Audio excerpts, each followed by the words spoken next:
Күмтөрдө Кыргызстандын жанагы убактылуу башкарууга алганга 2 айдан өттү. Жакында 3 ай болот. 17 августта 3 айга жетет.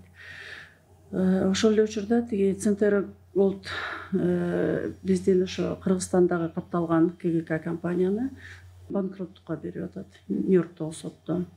Ал иш карала элек, ошо 17 августта карайт. 15 июлда карасын деп ошондой биринчи заседание сыяктуу болуп, бирок ошо бизге уведомление жеткен эмес деп ошо перенос заседания болду да. Вот ошол эле учурда мына 2 айдан бир аз ашып, Күмтөрдө биз экология тараптан өзүбүздүн милдетибизди аткарып, ошо барып кандай акыбал, мурда доступ жок болчу да деп ошо бир эле жагын таштандыларды кандай жайгаштыруу, кандай иштер жүрүп атат деп Күмтөр Голд компания мондай отчет берет. Один отходы деген форма менен. Ошол формасын мен алып, кайсы отходдор кандай иш жүргүзүп атат деп маалымат алып карап чыксак, мына мондай 13 вид отход, ошо переработкага кетишчү отходдор, булар мына вторичный, это переработка деп коет, вторичных материалов. Анан ушулардын баарын биз азыр изилдеп атабыз. Документтер кандай туура жүрөбү, анан переработка чын эле болуп атабы же болбой атабы деп. Анан бир позициясын мына азыр аябай тактап карасак, отработанные масла, жанагы машинелерди жүргөндө майлар менен майлап, анан ушу отработкасы деп коет. Эми ушу отработкасын карасак, мондай инструкция бар аларда. Бул отработанные масла баары переработкага кетиш керек. Ушул инструкциясында баары жанагындай переработкага кетти деп, анан акт түзүлөт ушу. Мына передачи предприятию на переработку деп. Ушуну текшерсек, конкурстар кандай булар берип атышат, кандай себептер менен кимге берип атат десек, бизге мондай бир протоколду көрсөтүштү. Мына булар конкурс жарыялайт экен. Ушу майды биз ушундай бизге ишканалар келсин, тандайбыз деп.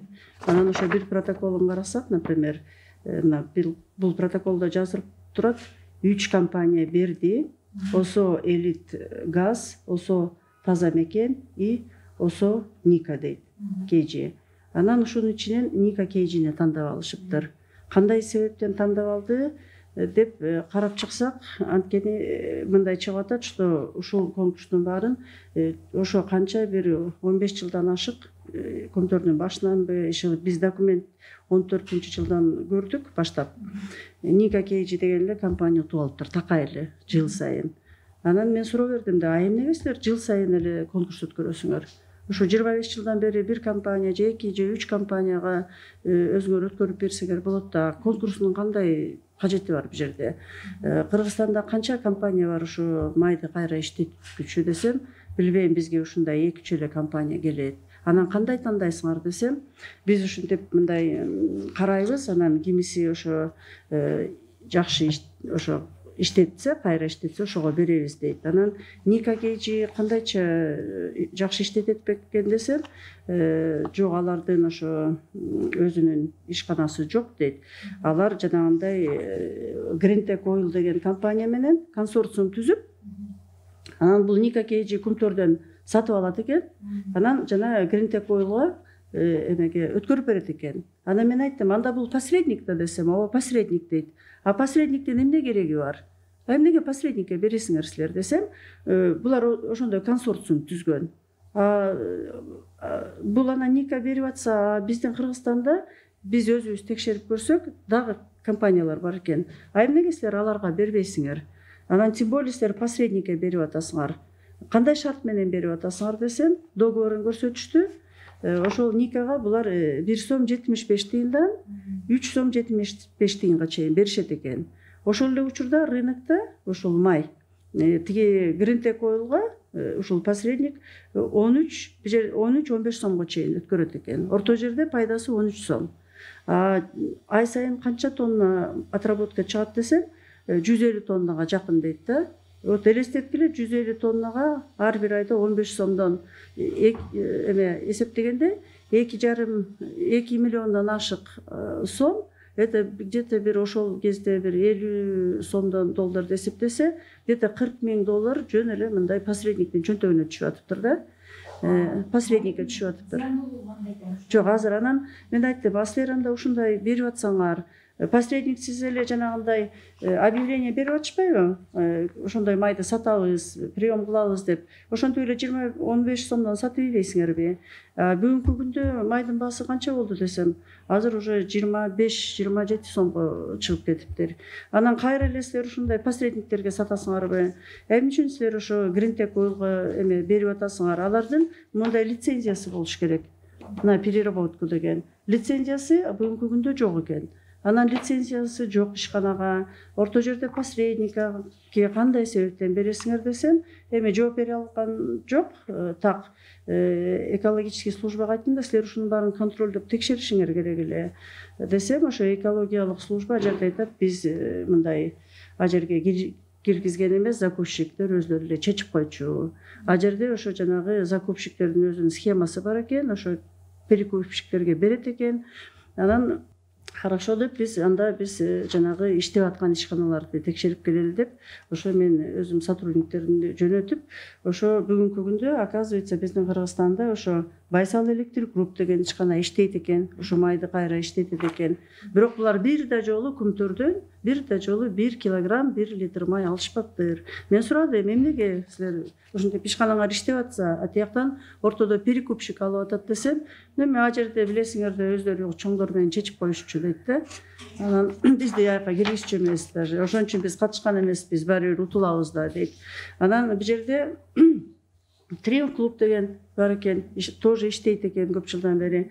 Мен алардын баарын чакырып, чогулуш өткөрүп сурадым, силер эмне үчүн катышкан жоксуңар ошондой конкурска? Бизде ишеним жок дейт. Өздөрү сүйлөшүп эле жанагы Ника Кейджи деген ошентип сүйлөшүп алып схема менен иштеген. Схема сынса дейт, схема сынса анда биз катышсак болот. Бирок катышканга деле мындай конкурсту өткөргөн деле кажети жок, анткени чынында айтканда 2-3 эле ишкана иштейт Кыргызстанда. Биз келип эле сүйлөшүп эле бизге канча май керек биздин ишкананы иштеткенге. Анткени могу кичинекей ишканалар Байсал Электрик, Триумф клуб айтат, биз Күмтөрдүн майын полностью толук иштете албайбыз, объем. Бизге, например, бирөөбүзгө 1 эле машина бир айда жетет, бирөөбүзгө 2 машина. Биз ошентип эле очередьте коюп койсо эле жылда мына 25 жылдан бери иштейт элек. Анан сурадым да, 25 жылдан бери силер бир машина хоть алдыңарбы десек, жок, биз алган жокпуз, бизге допуск жок болчу дейт. Орто жерде эле жана посредниктер менен ошондой иштей беришкен. Анан мен өзүбүздөн экология атынан Күмтөргө азыр кат жөнөттүк. Временный управляющий Теңиз Болтурга. Сиздерде ошондой схемалар бар экен. Ал эми управляющий жаңы барды билбейт да. Анан ошо отдел закупок дегенде жана отдел охраны окружающей среды экология ал көз жумуп койгон. Тигилер өзлөрү схемщиктер менен иштеген. Ошо схеманы тез арада жойгула. Жоючу жолдорун таап туруп бизге маалымат бергиле. Андай биз мөөнөт менен коюшубуз керек да. Азыр мөөнөт менен койдум. Ушундай мага мероприятие кандай кыласыңар, конкурс кыласыңарбы, кандай кыласыңар, иш кылып орто жерде посредник болбош керек. Бул биринчи талап. Экинчи талап, именно ошо переработкага азыр иштетип аткан ошол ишканалар алыш керек. Экинчи же үчүнчү, эмне үчүн ошо 25 жылдан бери өзүңөр эле ошол ишкана ачып өзүңөргө ошо жерге эле иштетип май кылып жанагы фермерлерге арзаныраак берсеңер болот да. Анткени силер майды өзүңөрдөн сатып албайсыңар, продукция чыгарасыңар. Пожалуйста, Ысык Көл областына жакын фермерлерге берсеңер, азыр ошо отработкадан чыккан майдын баасы 90 сом экен. Жанагынтип рынокто азыр 25-27 сом болсо, жана переработкасын, услугасын алып койсо бир 10 сом болобу же 7 сом болобу, ошондо фермерлерге 20 сом арзандатса болот. 90 сомдон сатпай 70 сомдон. Силерге ошо ассоциация менен же жергиликтүү жанагы айыл өкмөттөр менен, фермерлер менен мындай бир келишим түзүп койгула. Бүттү 90 сомдон эмес, 70 сомдон майды бергиле. Биздин жарандарга да жеңилдик болот, жанагы сельхоз менен фермерлер иштеп атканга да жеңилдик болот. И коррупционный схеманы да жоёсуңар деп ошо мөөнөтү менен 1 айдын ичинде ошо маселени чечкиле деп азыр талап койдук, ушуну жойгула. Анан жанагы перекупщиктер ортодогу баары жоопкерчиликке тартылыш керек. Анткени азыр күмтөрдү мына 12 жылдан бери эле айтып атабыз, коррупция жолу менен түшкөн, коррупциянын баарын сындырыш керек. Ошо жанагы зыян келтирген, ишканага зыян келтирген, ошо жанагы материальный ущерб, финансовый ущербтин баарын эсептеп, аларга жоопкерчиликке биринчиден тартыш керек. Экинчиден ошо бюджетке, ошо компаниянын бюджетине кайра акчаны коюш керек да.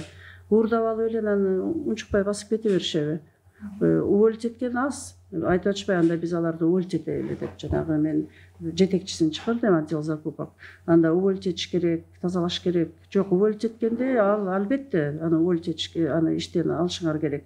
А бирок жанагы ортодогу акчалар кимдин чөнтөгүндө? Аны таап туруп ордуна койдурбайсыңарбы? Койдуруш керек да. Азыр тиешелүү органдар, правоохранительный органдар жанагы улам иш козгоп атат. Ошондо могу экология маселесинде көп иш козголсо болот. Ушул эле мына отработка, ушул эле жанагы 13 видден отход. Ар бир ушул отходдун түрүндө ушинтип перекупщиктер бар экен да. Ар бир. Элестеткиле канча поставкада, канча моундай отходду чыгарып аткан жерде ар бир нерседе ушундай перекупщиктер отурса, жанагынтип 40-50 миңге чейин ай сайын акча чыгып кетип атса, канча зыян келтирип атат.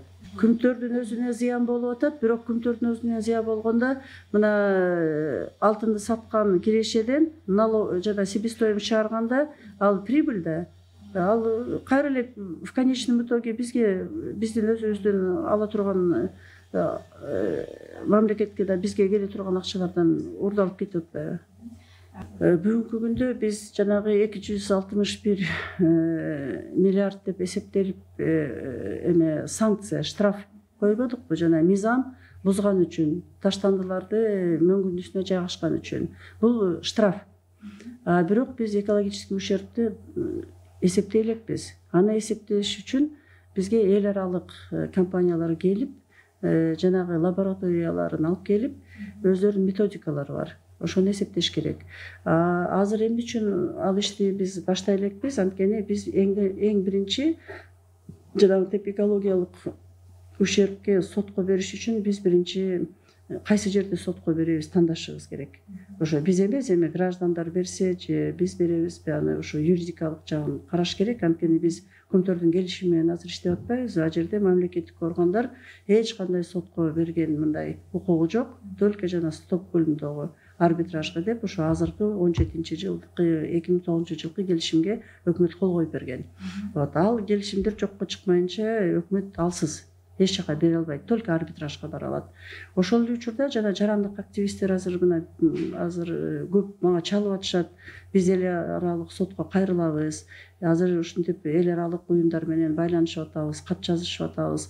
Алардан консультация алып атабыз. Кайсы сотко кайрылсак болот? Америкадагы соткобу, же Европадагы, же Канаданын өзүндөгү соткобу деп азыр ошо изденип атышат. Издеп туруп ошо сотту тандагандан кийин кайсы мамлекеттин сотуна барат. Анан ошолордун ошо жердеги ошо кайсы өлкө болсо ошонун өзүнүн мыйзамы болот. Кандай методиканы алар кабыл алат. Анан ошол маселелер чечилгенден кийин анан ошо келип могу суулардын анализдери биз 12-жылы, 13-жылы быйыл ошо жана бүт анализдебедикпи? Бүт жана мониторинг жүргүзүлүп атат. Эл аралык лабораториялар Чехословакия, Казакстан кылган. Ошолорду баары анан ошо кайра көтөрүлөт. Кайсы металл нормасынан ашык, кайсы показательдер нормасынан ашык. Жана биз айтып атабыз, ошо сульфатное загрязнение окисляется деп. Ошонун баарын кайра ошо данныйлар бар да, ошонун баарын карап, анализдеп, анан ошо экологический ущерб деп ошол эсептелет да. Эсептеп туруп, анан уже суммасы чыгат, анан ошо сотко ошол жерде ошол эсеп менен сумманын чыккандай каралат да. Экологиялык мыйзам бузган боюнча силердин эсиңизде барбы? Жанагы жогорку кеңештен отчетту бергенде 13-жылы. Анан мен палатада ушул отчетту угуп атканда айтпадым беле, эмне генеральный прокуратура сокурбу, эмнени карап отурат десем, спикер микрофонун өчүртүп салбады беле. Анан ошондон кийин 31 августта генеральный прокуратура иш козгогон ушу экологиялык мыйзам бузгандар боюнча деп.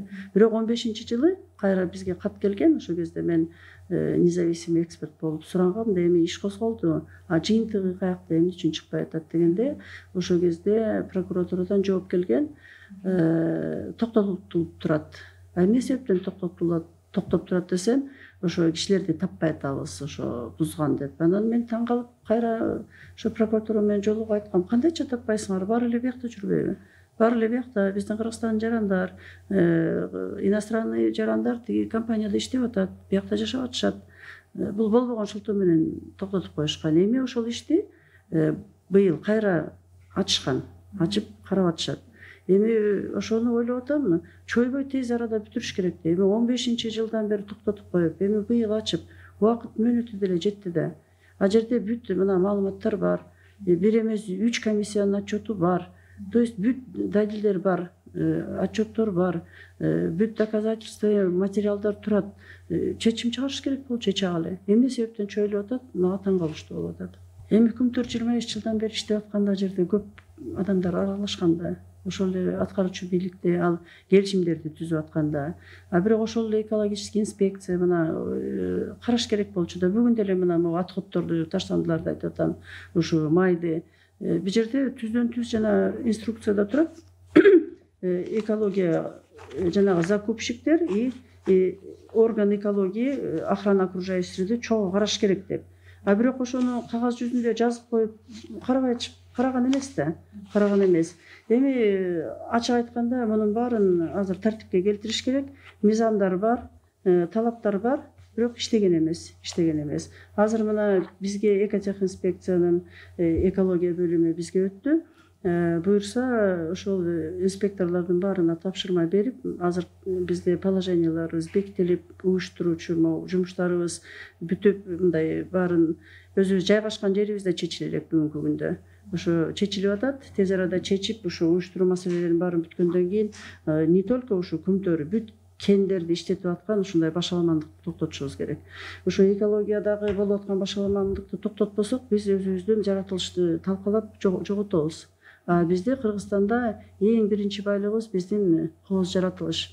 Элдер, чет өлкөлөр биздин жанагы алтынга, башка эмелерге кызыкпайт. Алтындарга бизнесмендер кызыкса кызыгат, бирок бизге ушу мыйзам тартип мындай мыйзамалсыз болуп, тартип жок болгондон бизде ушу инвестор деп чапанын жабынып алып көп аферисттер келип атат. Эң эле биринчи аферисттер могу Канада ушундай аферный жол менен келген. Анан башка дагы ушу иностранецтер келип ошондой кызыкчылык ошондо болуп атат да. Өйдө жактан ошо крыша деп коет, ошо крышасын алып алып эле анан каалаганда иштейбиз, ошо максимальный прибыльди алабыз деп, анан экологиялык нормалардын баарына көз жумуп, анан ошол жол менен кетишкен. Биздин комитет 5-майда президенттин указы менен жарыяланды. И азыр ойлойм, ушу комитеттин астында абдан чоң максаттар турат. Ошо президент мындай койгон максатты, ошо кандай жол менен кетип атабыз, бүт баарын тазалагыла, коррупцияга жол бербейли, Күмтөрдү тазалап чыгалы деп эми эң биринчи президент баштаганда 12-жылдан баштап. Биз ошо ойлойм, мен өзүм ушу башкаруучу ушу өзүмдүн комитетти бир тартипке келтирип, ушул тармакты бүт баарын жана мыйзамга келтирип алсак, бул Кыргызстанга эле абдан жакшы нерсе. 1-2 жылда эле көрүнөт кандай тартип болуп калат, башкача кандай иштеп калабыз. Ошондо бизге порядочный, добросовестный инвесторлор келет, бизнес порядочный болот, жанагындай коррупционный схемалар жок болот и эң негизгиси биздин жаратылыш сакталып калат. Азыркы күндө мамлекеттик комиссия, Күмтөрдүн үстүнөн түзүлгөн комиссиянын ичинде дагы бир группа түзүп, комиссия иштеп атат. Ошо Кыргыз алтынынын бүт ишканаларын текшерүү боюнча. Жакын арада ошо отчетун берип, а жерден да ошо көп нерселер мыйзамсыз жүргөн, ушундай эмелердин баары аныкталып атат. Ошо отчет бергенден кийин ошо маалымат беребиз. айтайын, ошо биздин комитет 5 майда указ менен уюштурулду. Азыркы күндө уюштуруу иштери бүтө элек, эми жакында бүтөт деп турабыз. Бирок ошо биздин комитетте жаңы тармак ачылды климат боюнча деп. Эң аябай глобалдык проблема болуп атпайбы? Ошо экология менен климат байланыштуу. Биздин комитеттин астында абдан чоң максаттар турат. Ошол эле учурда биздин жанагы айлыктары аз болгон үчүн, жанагынтип материалдык жагынан стимул жок болгон үчүн жаңы кызматкерлерди, особенно жана климат тарабына абдан кыйынчылык болуп атат да. Мына конкурсный комиссия иштеп атат. Биз вуздарга барып, Аутсага, Славянскийге, Манас университетине барып, менин специалисттерим, кадровый служба баары менен жолугуп келишти. Бизге ушундай жакшы окуган окуучуларды 5-курстан же мурда жакшы жанагы кызыл диплом менен бүтүп кеткендерди таап бериңиздер, списоктарын бериңиздер деп, ошолорду издеп чакырып, ошо ишке чакырып атабыз да. Силерде ошо силер мындай бүгүн эфирден түз кайрылгым келип атат да, ошондой жакшы окуган, өзүмдүн кесибим менен иштейм, экологияны жакшы көрөм, Кыргызстанга салым кошкум келет дегендер келгиле. Бизге келгиле, лично мага келгиле. Бизде комиссия иштеп атат. Комиссиянын мүчөлөрүнө эми любой тараптан приемныйга деле чалып туруп жазылып, мен ошо конкурска катышкым келет, ушундай иштегим келет экология тармагында, климат тармагында десе, биз даярбыз. Биз наоборот өзүбүз иштеп атабыз жакшы кадрларды. Көп кишилер келип атат, абдан көп болду. Мына 2 айдан бери мындай киши толтура. Бирок ошол эле учурда айлыгын айтканда эле кайра кетип калып атышат да. Аз бирок толтуруп атабыз. Ошол эле учурда мындай патриоттор анан ооба оңолуп кетет деп үмүт менен келип атышат да. Мен айтып атам, 1-2 жылда силерди жанагы окууга жөнөтөбүз, повышение квалификацияга жөнөтөбүз, эл аралык мына уюмдар менен иштейбиз, проекттерди тартабыз. Бизде өзүбүздүн эме Центр климатического финансирования проект жаза турган бөлүм бар.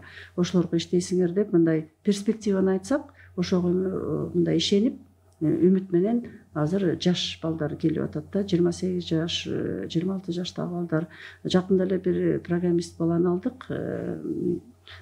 22 экен. 22-23 экен, жап-жаш бала. Бирок өзүм собеседование өткөрдүм, таң калдым. Ушундай мышлениясы жакшы. Мен өзүм ушундай системаны коюп иштеткенге аракет кылам. 3 ай бериңиз мөөнөт дейт. Ошо 3 айда жасай албасам, мен өзүм заявление жазып чыгып кетем десе, мен таң калдым. Өзү биринчи айтты, а мен келгендерге өзүм айтып аттым. 3 ай испытательный срок менен иштегиле, анан көрөлү деп. Ал жигит мен айтканга чейин өзү айтып, анан таң калдым. Бир жагынан сүйүндүм. Бизде жаштар абдан мындай мага үмүт, алар мага айтып атышат, биз үмүттөнүп келип атабыз десе, менде кайра мындай үмүт пайда болуп атат да. Биздин жаштар ушундай сонун жаштар бар экен. Мен үмүттөнүп, ошолорго ишенип, 2-3 жылда жакшы жолго салып, көрсөтүп, окутуп, ошо Питер менен азыр сүйлөшүп атабыз. Ошо жерде интегралдык компания, экологический курстар аябай жакшы да. Көп жылдан бери, 30 жылдан бери иштешет. Ошо Питерге жөнөтүп, хотя бы 1 жумалык, 2 жумалык курстарга жөнөтүп, ушундай бир кадр маселесин жакшынакай чечип алып, ошо иштей турган адамдарды коюп алсам, анан 1,5 жылдан кийин аркы жылга уже бизге мындай жеңилдик болуп калат. Азыр чынында айтканда кыйынчылыктар абдан көп. Кадр маселесинен кыйналып атабыз. Бирок ошол эле учурда ушундай жанагындай жаштарды көргөндөн кийин кандай бир көңүлүм көтөрүп, кайра ишке ооба жакшы болуп аткан турбайбы деп, өзүм настроением көтөрүлүп, өзүмдү как говорится сүйүнтүп, ошентип иштеп атабыз да, үмүт менен дегендей. Бирок бизде жаштар жакшы келип атышат. Ошо келишсин, мен дагы чакырам, күтөбүз. Ачык эшик, даярбыз. Мен даярмын кабыл алганга.